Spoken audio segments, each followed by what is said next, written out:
Je, unajua kwamba mtama, nafaka ambayo imekuwa ikitumika kwa miaka mingi katika jamii mbalimbali za Afrika, inaweza kuwa na nafasi muhimu kwenye lishe yako? Watu wengi wanajua mtama kwa uji au ugali, lakini wachache wanajua kwa nini nafaka hii inaweza kuwa chaguo zuri kwa mlo wa kila siku. Sasa fikiria, ukianza kula mtama mara kwa mara, je, mwili wako unaweza kupata faida gani? Unaweza kusaidia mfumo wako wa mmeng'enyo, au unaweza kuwa sehemu ya lishe inayosaidia kudhibiti sukari ya damu, au unaweza kusaidia kudhibiti uzito? Na je, mtama unaweza kuwa na nafasi katika kulinda afya ya moyo? Lakini pia kuna jambo muhimu sana ambalo unapaswa kulifahamu. Si kila anayekula mtama kila siku atapata matokeo yale yale. Kiasi unachokula, namna unavyoandaa na vyakula unavyokula pamoja vinaweza kuwa na umuhimu mkubwa sana. Leo tunakwenda kuchambua faida muhimu za mtama, jinsi ya kutumia vizuri, makosa ya kuepuka na watu wanaopaswa kuwa waangalifu kabla ya kuanza kutumia mtama. Kama unapenda mada za afya, nikuombe bonyeza alama subscribe kisha kengele pembeni yake. Faida ya kwanza, mtama unaweza kuwa chaguo zuri la nafaka. Mtama ni nafaka yenye virutubisho mbalimbali. Unaweza kupata wanga unaotoa nishati, fiber, protini kwa kiasi, magnesium, phosphorus, iron, zinki, baadhi ya vitamini katika kundi B na virutubisho vingine vya mimea kama antioxidant. Hii ina maana kwamba unapoweka mtama kwenye mlo wako, haupati chakula pekee, bali unapata mlo kamili wenye virutubisho mbalimbali. Mchanganyiko huu una virutubisho vinavyoweza kusaidia mwili kufanya kazi zake za kawaida. Lakini kumbuka, mtama si chakula cha miujiza. Faida zake zinaonekana vizuri zaidi unapowekwa sehemu ya lishe yenye vyakula mbalimbali. Faida ya pili, mwili wako unaweza kunufaika kwa upande wa mmeng'enyo wa chakula. Moja ya vitu muhimu kwenye nafaka nzima ni fiber, yani kamba. Fiber husaidia kuongeza ujazo wa kinyesi na kusaidia utumbo kufanya kazi vizuri.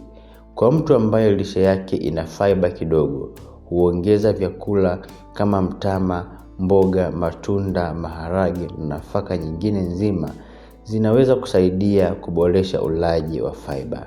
Lakini usifanye hivi kwa ghafla. Kama hujazoea fiber nyingi, halafu unaanza kula kiasi kikubwa cha mtama mara moja, unaweza kupata gesi tumboni, tumbo kujaa na usumbufu wa tumbo. Kwa hiyo, ongeza fiber taratibu na hakikisha unakunywa maji ya kutosha. Namba 3, mtama na sukari ya damu. Hapa ndipo wengi hukosea. Hili ni swali ambalo wengi huuliza.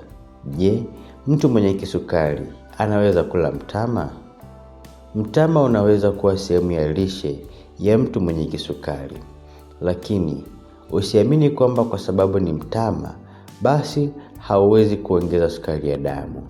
Mtama bado una carbohydrate, na carbohydrate inaweza kuongeza kiwango cha glucose kwenye damu.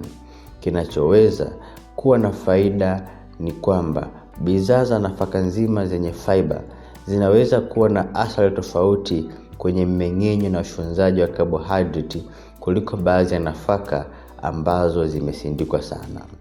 Kwa hiyo, mtu mwenye kisukari anatakiwa kuzingatia kiasi cha mtama, namna ulivyotayarishwa, kiasi cha sukari kilichoongezwa, vyakula vingine kwenye mlo.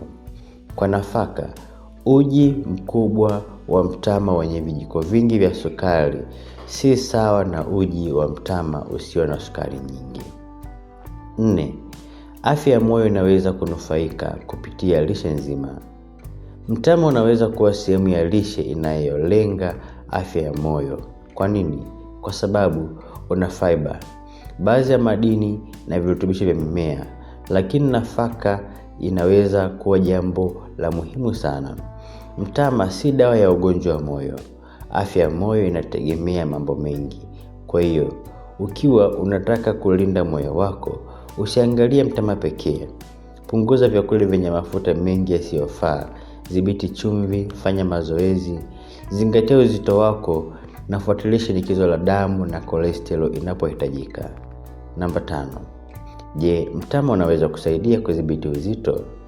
Hili ni eneo ambalo watu wengi wamekuwa wakiuliza sana na wengine huelewa vibaya. Mtama hauchomi mafuta mara moja. Hakuna chakula kimoja kinachoweza kufanya mafuta ya mwili yatoweke bila kuzingatia ulaji wa jumla na shughuli za mwili. Lakini fiber inaweza kusaidia mtu kujisikia ameshiba zaidi. Hivyo, mtu anayekula mlo wenye fiber na virutubisho vya kutosha anaweza kupata urahisi zaidi wa kudhibiti kiasi cha chakula anachokula.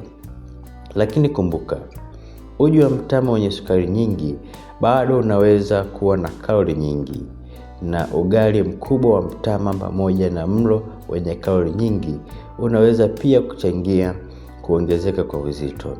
Kwa hiyo, siri sio kula mtama mwingi. Siri ni kiasi sahihi na mlo wenye uwiano. Namba 6. Mtama unaweza kutoa nishati. Mwili wako unahitaji nishati ili uweze kutembea, kufanya kazi, kufanya mazoezi, kufikiri na kutekeleza shughuli za kila siku. Mtama una carbohydrate ambayo ni chanzo muhimu cha nishati. Hivyo, unaweza kuwa sehemu nzuri ya mlo wa mtu anayehitaji nishati. Lakini kwa mtu anayefanya kazi nzito au mazoezi, usitegemee mtama pekee. Unahitaji protini, mafuta yenye afya, mboga, matunda pamoja na maji. Namba 7. Mtama una madini muhimu kwa mwili. Mtama unaweza kutoa madini kama magnesium, phosphorus, iron pamoja na zinki. Madini haya yana majukumu tofauti mwilini. Magnesium kwa mfano inahusika katika kazi mbalimbali za misuli, mfumo wa neva na michakato kuzalisha nishati. Iron ni muhimu katika utengenezaji wa hemoglobin. Zinki inahusika katika kazi mbalimbali za mwili ikiwemo kinga. Lakini usifikirie kwamba kwa kula mtama pekee utakuwa umehakikisha mahitaji yote ya madini. Lishe yenye mchanganyiko ndiyo muhimu zaidi. Namba 8. Mtama una antioxidant. Mtama una virutubisho vya mimea ambavyo vinaweza kuwa na shughuli za antioxidant. Antioxidant husaidia mwili kudhibiti oxidative stress. Hii ni sababu nyingine ya kuifanya nafaka hii kuwa sehemu ya mlo wa aina mbalimbali. Lakini hapa pia tunapaswa kuwa waangalifu. Usiamini mtu anayesema mtama unaondoa sumu zote mwilini, au mtama unatibu saratani, au ukila mtama hutahitaji dawa. Haya ni madai makubwa ambayo hayapaswi kutolewa bila ushahidi wa kutosha. Namba 9. Mtama kwa watoto. Mtama unaweza kutumika kama sehemu ya lishe ya mtoto baada ya kuanza vyakula vya nyongeza kwa wakati unaofaa.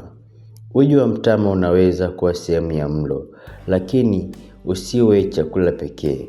Mtoto anahitaji mchanganyiko wa vyakula vyenye nishati, protini, mafuta, vitamini na madini.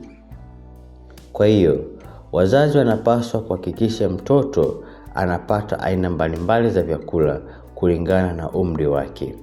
Namba 10. Mtama kwa wajawazito. Mtama unaweza kuwa sehemu ya lishe ya mama mjamzito. Unaweza kumpatia carbohydrate, fiber na baadhi ya micronutrients. Lakini wakati wa ujauzito, mahitaji ya virutubisho huongezeka. Kwa hiyo, mama mjamzito anahitaji lishe yenye mchanganyiko wa protini, iron, folate, calcium, iodine, vitamin, mafuta yenye afya na nishati ya kutosha. Mtama unaweza kuwa sehemu ya mlo, lakini si mlo mzima. Jinsi ya kutumia mtama kwa njia bora. Unaweza kutumia mtama kwa njia mbalimbali. Mfano, uji wa mtama. Jaribu kuepuka kuweka sukari nyingi. Unaweza kuambatanisha na chanzo cha protini au vyakula vingine vyenye virutubisho kulingana na mahitaji yako. Ugali wa mtama. Ugali wa mtama unaweza kuambatana na mboga za majani, maharage, dengu, samaki, mayai, nyama isiyo na mafuta mengi au chanzo kingine cha protini. Hii inafanya mlo uwe na uwiano zaidi. Namba 12. Makosa ya kuepuka unapokula mtama. Kosa la kwanza, kula kiasi kikubwa sana. Mtama bado una kalori na carbohydrate. Kosa la pili, kuongeza sukari nyingi kwenye uji. Kosa la tatu, kula mtama pekee. Kosa la 4, kuamini mtama ni dawa. Kosa la 5, kuacha vyakula vingine kwa sababu ya mtama. Usiache mboga, matunda, protini na vyanzo vingine vya virutubisho kwa sababu tu umeanza kula mtama. Mtama vs mahindi au mtama na mahindi, kipi ni bora? Swali hili linaweza kuleta mjadala mkubwa sana, lakini ukweli ni kwamba hakuna jibu rahisi la kusema nafaka moja ni bora kwa kila mtu. Mtama una mahindi, vyote vina nafasi kwenye lishe. Tofauti zinaweza kuonekana katika kiasi cha fiber, aina cha micronutrients, lakini namna wanavyosindikwa au wanavyoandaliwa, kiasi kinacholiwa na vyakula vinavyoambatana navyo. Kwa hiyo, badala ya kuuliza mtama na mahindi, swali bora ni nawezaje kula nafaka yangu kwa kiasi sahihi na kufanya sehemu ya mlo wenye uwiano? Kwa hiyo, ukila mtama mara kwa mara, mwili wako hauwezi kubadilika kwa miujiza ndani ya siku chache, lakini ukifanya sehemu ya lishe yenye uwiano, unaweza kuongeza ulaji wa nafaka nzima, fiber, nishati, baadhi ya micronutrients, virutubisho na antioxidant, na unaweza kusaidia kujenga mfumo wa chakula unaozingatia afya ya mmeng'enyo, udhibiti wa uzito na afya ya moyo. Lakini kumbuka jambo hili, si mtama peke yake unaofanya tofauti, ni mfumo mzima wa lishe na mtindo wa maisha. Kula vizuri, fanya mazoezi, kunywa maji ya kutosha, lala vizuri, na unapokuwa na ugonjwa kama kisukari, shinikizo la damu au tatizo lingine la kiafya, fuata ushauri wa mtaalamu wa afya. Kama umejifunza kitu kipya kuhusu mtama kwenye video hii, ni kuombe bonyeza like, subscribe, na kwenye maoni tuandikie lini umeanza kutumia mtama au nitaanza kutumia mtama leo kama ulikuwa hutumii mtama. Nikutakia siku njema na Mungu